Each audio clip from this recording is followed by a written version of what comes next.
Welcome students, आप सभी का एक बार फिर से स्वागत है अपनी इस ऑनलाइन क्लास में। लास्ट क्लास में बच्चों अपने लेसन नंबर 10 की बात की थी प्रत्यावर्ती धारा की, जिसके अंतर्गत हमने सबसे पहले जाना था कि प्रत्यावर्ती धारा क्या होती है, दिष्ट धारा क्या होती है। उसके बाद हमने धाराओं के तात्क्षणिक शिखर मान को भी समझा था और अंत में हमने ये जाना था कि धारा का औसत मान कैसे ज्ञात किया जाता है।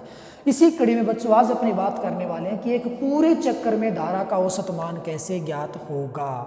तो उसके लिए अपने को ये पता रहना चाहिए कि औसत मान ज्ञात करने का अपने पास फॉर्मूला क्या था। उस फॉर्मूले को एक बार क्विकली देख लेते हैं कि औसत धारा ज्ञात करने का अपने जो फॉर्मूला था वो ये था कि एक चक्कर में, आप जितने भी चक्कर की बात करोगे उतने चक्कर में, अपने एक चक्कर की बात करनी है तो एक चक्कर में कुल धारा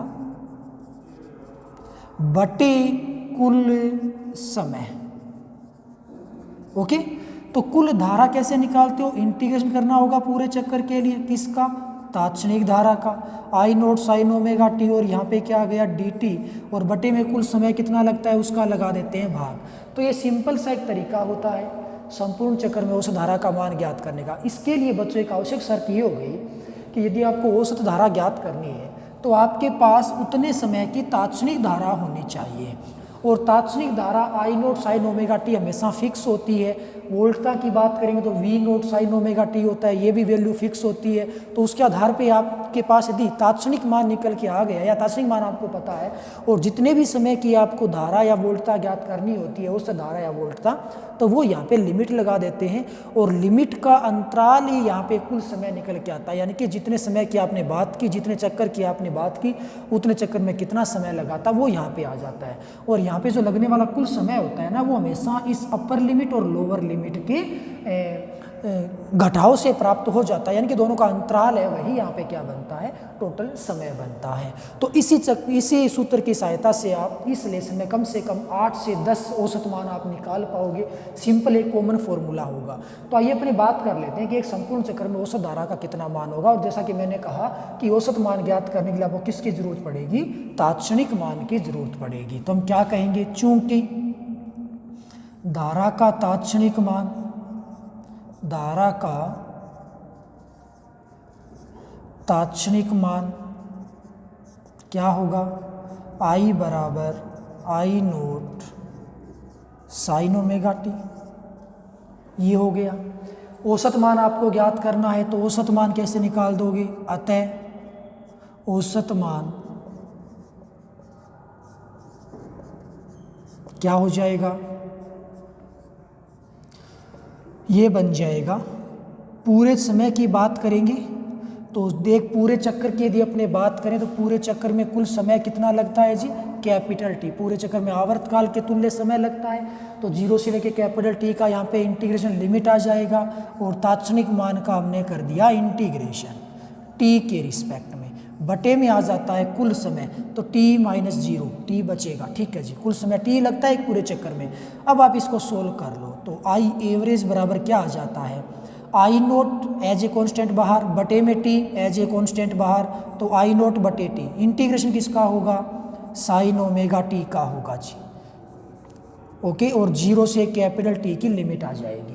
अब साइन का इंटीग्रेशन क्या होता है? साइन का इंटीग्रेशन होता है माइनस का कोस, और यहाँ पे साथ में है ओमेगा।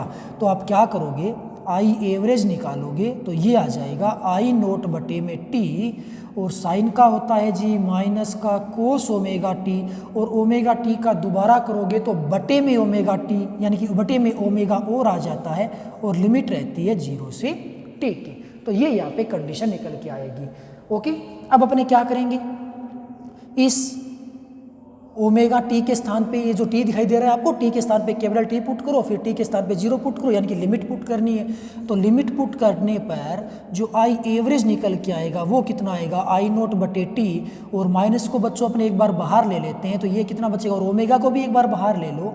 ये कह पाओगे ओमेगा का मान होता है 2 pi upon capital T. Omega का मान कितना होता है? 2 पाई अपॉन कैपिटल टी। एक ओमेगा बटा वाला हमने बाहर ले लिया था। अब t के स्थान पे आप लिमिट पुट कर दो कैपिटल टी, माइनस क्या कहोगे, t के स्थान पे 0 पुट करना है। ओमेगा का मान कितना होता है? 2 पाई अपॉन टी होता है, और यहाँ टी के स्थान पे गुणा में कितना 0 कर देना है। तो अब इसका मान आप यहाँ से निकाल लो, इसका मान कितना निकल के आता है वही आपके लिए आंसर बन जाएगा। तो इसका मान कैसे ज्ञात करोगे?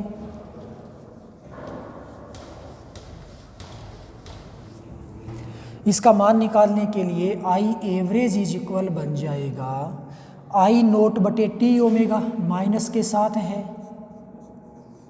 यहाँ पे होगा t से t कैंसिल, बचेगा क्या कोस 2 पाई, ये बचेगा कोस 2 pi minus cos 0 minus cos 0। अब आई एवरेज कितना निकल के आएगा? माइनस का आई नोट बटे टी ओमेगा, कोस 2 पाई का मान कितना होता है? 1 होता है, तो ये हो गया 1। कोस 0 का मान कितना होता है? 1 होता है, 1 माइनस 1 0 हो गया, यानी कि माइनस का आई नोट बटे टी ओमेगा इंटू 0 और आई एवरेज यहाँ से कितना निकल के आएगा? 0 निकल के आएगा। इसका मतलब बच्चों क्या हो गया? इसका मतलब ये हो गया कि अपने यदि एक पूरे चक्कर की बात करें तो एक पूरे चक्कर में जो आई एवरेज निकल के आता है वो 0 रहता है। अब ये 0 कैसे रहता है? क्योंकि धारा आधे समय तक तो ऊपर की ओर रहती है, आधे समय तक ऋणात्मक दिशा में रहती है, परिणामी मान दोनों का 0 हो जाता है। धनात्मक और ऋणात्मक करेंगे मिक्सअप तो परिणामी मान हमें कितना मिलेगा? 0 मिलेगा। तो कहने का मतलब एक संपूर्ण चक्कर में औसत धारा का मान है वो 0 आता है। यहाँ से क्वेश्चन 2 प्रकार से पूछे जाते हैं। एक तो सीधा ये पूछा जाता है 1 नंबर का कि एक संपूर्ण चक्कर में औसत धारा का मान बताइए, तो सीधा आपको लिखना होता है कि 0 होगा। दूसरा ये बोल दिया जाता है सिद्ध कीजिए कि संपूर्ण चक्कर में औसत धारा का मान 0 होता है, ये 2 नंबर का क्वेश्चन आता है, तो आपको कंप्लीट डेरिवेशन करनी होती है। ये तो बच्चों हमने धारा की बात की है। ऐसा ही काम वोल्टता के ऊपर भी लागू हो सकता है। बोल सकता है कि वोल्टता औसत मान ज्ञात करो वोल्टता का, तो हमें करना क्या होता है? वोल्टता का औसत मान ज्ञात करना है तो आपको वोल्टता का तात्क्षणिक मान पता होना चाहिए। मैं थोड़ा शॉर्ट में निपटा देता हूँ, आंसर इतना ही आएगा। कैसे? ये एक अपने पास एक्स्ट्रा क्वेश्चन होगा कि भाई ये हो गया वोल्टता का तात्क्षणिक मान, औसत मान निकालना है तो ये सेम कंडीशन, जहाँ भी आपको आई नज़र आ रहा है ना वहाँ पे आप वी कर दोगे। तो वोल्टता का यदि औसत मान आपको ज्ञात करना पड़े तो समय तो आ गया बटे में 1/t, और क्या इंटीग्रेशन किसका आ जाएगा? वी नोट का साइन ओमेगा टी, 0 से कैपिटल टी की लिमिट इंटीग्रेशन टी के रिस्पेक्ट में, और वी का जब एवरेज ज्ञात करोगे ठीक इसी ढंग से तो बच्चों उसका मान भी कितना निकल के आएगा? 0 निकल के आएगा। कहने का मतलब जो प्रत्यावर्ती धारा और प्रत्यावर्ती वोल्टता है उनके लिए एक संपूर्ण चक्कर में जो औसत मान निकल के आते हैं वो 0 निकल के आते हैं। आपसे चाहे धारा का पूछ ले और चाहे वोल्टता का पूछ ले, वोल्टता वाला भी सेम ऐसे ही होगा, कोई कहीं चेंज नहीं है। सिर्फ इतना सा चेंज है कि जहाँ भी आपको धारा दिखाई दे रही है वहाँ पे आपको क्या पुट करना होता है? वोल्टता पुट करना होता है। तो ध्यान रखोगे एक संपूर्ण चक्कर में औसत धारा का मान कितना होता है? 0 होता है। अब ये तो हमने एक संपूर्ण चक्कर की बात की, हो सकता है हमसे पहले आधे चक्कर में पूछ ले, या हो सकता है हमसे दूसरे आधे चक्कर में धारा का मान पूछ ले, तो भी वो हमें अलग से निकालना होगा। तो अभी अपने क्या करेंगे कि प्रथम आधे चक्कर में और द्वितीय आधे चक्कर में अपने कुल धारा का तो औसत मान कितना बनेगा वो अपने ज्ञात करने वाले हैं। तो बच्चों अपने पास नेक्स्ट हेडिंग होगी प्रथम आधे चक्कर में, प्रथम आधे चक्कर में औसत धारा की गणना।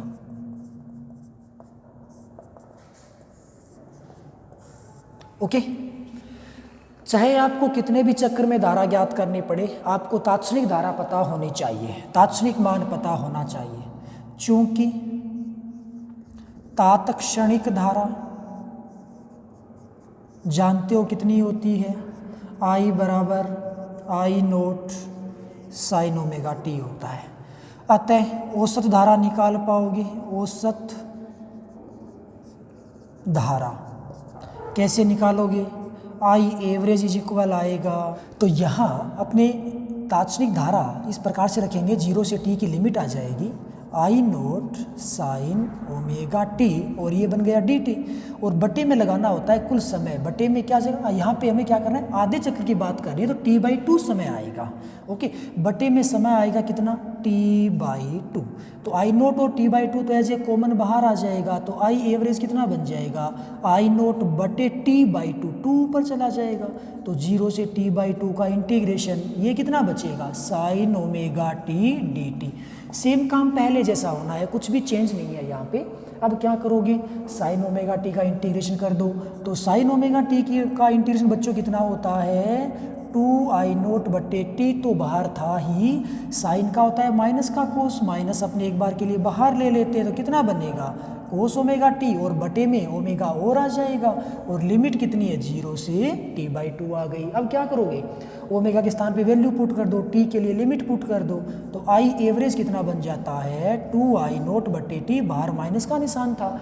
अब यहाँ पे बन जाएगा ओमेगा के बच्चों अपने बाहर ले लिया, तो ये हो जाएगा कोस, ओमेगा के स्थान पे रखोगे 2π/टी, और टी के स्थान पे रखोगे t/2 माइनस टी के स्थान पे 0 रखोगे तो ये कोस 0 बन जाएगा। ओके, अब यहाँ से आप आंसर निकाल लो, माइनस का 2i0 बटे टी ओमेगा, टी से टी कैंसिल, 2 से 2 कैंसिल, बच गया कितना कोस पाई माइनस कोस 0, ये आई एवरेज निकल के आएगा माइनस का 2i0 बटे टी ओमेगा, कोस पाई का मान बच्चों कितना होता है, कोस 180 का मान कितना होता है माइनस का कोस 180 कितना होगा, कोस 0 का मान कितना होता है, कोस 0 का मान 1 होता है, तो कोस पाई का मान -1 होता है, और कोस 0 का मान 1 होता है, तो ये -1 और बन गया, तो ये कितना आ गया, ये आ गया माइनस का 2, यहाँ पे अपने सीधा कितना लिख देंगे -2, -2 का 4 हो गया, i0 हो गया, बटे में कितना आ जाएगा टी ओमेगा, ओमेगा की वैल्यू यहाँ से और पुट कर सकते हो फाइनल आंसर निकालने के लिए,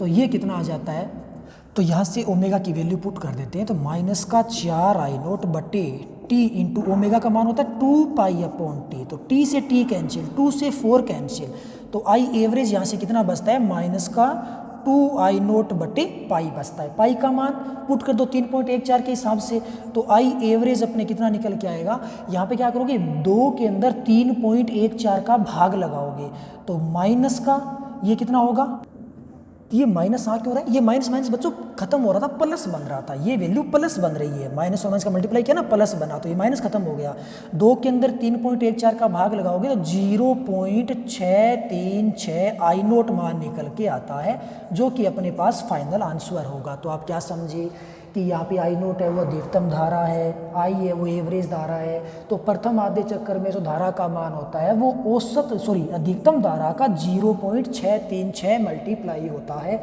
अधिकतम धारा का 0.636 गुना होता है। ये तो बात होगी प्रथम आधे चक्कर की। अब हम ये जानते हैं कि एक पूरे चक्कर में धारा का मान 0 होता है, तो प्रथम आधे चक्कर में ये जो मान उत्पन्न हो रहा है, तो शेष आधे चक्कर में मान कितना बनेगा बच्चों, शेष आधे चक्कर में औसत मान निकालोगे ना, तो ये माइनस के साथ प्राप्त होगा 0.636 i0, ये शेष आधे चक्कर में, ये प्रथम आधे चक्कर में, दोनों चक्रों को जोड़ा, आधा चक्कर, ये दोनों वैल्यू जुड़ेंगी, मान कितना हो जाएगा 0, यानी कि एक पूरे चक्कर में मान कितना आएगा 0 आएगा। तो प्रथम आधे चक्र में बच्चों याद रखोगे 0.636 i0, और शेष आधे चक्र में माइनस का 0.636 i0। ओके, तो कुल मिलाकर के एक पूरे चक्कर में धारा का मान है वो 0 बना रहता है। तो ये तो बच्चों अपने पास आज एक पूरे चक्कर में धारा का मान और प्रथम आधे और शेष आधे चक्कर में धारा का मान। सो आज के लिए बस इतना ही, कल लौटेंगे एक नए टॉपिक के साथ, तब तक के लिए बाय, थैंक यू।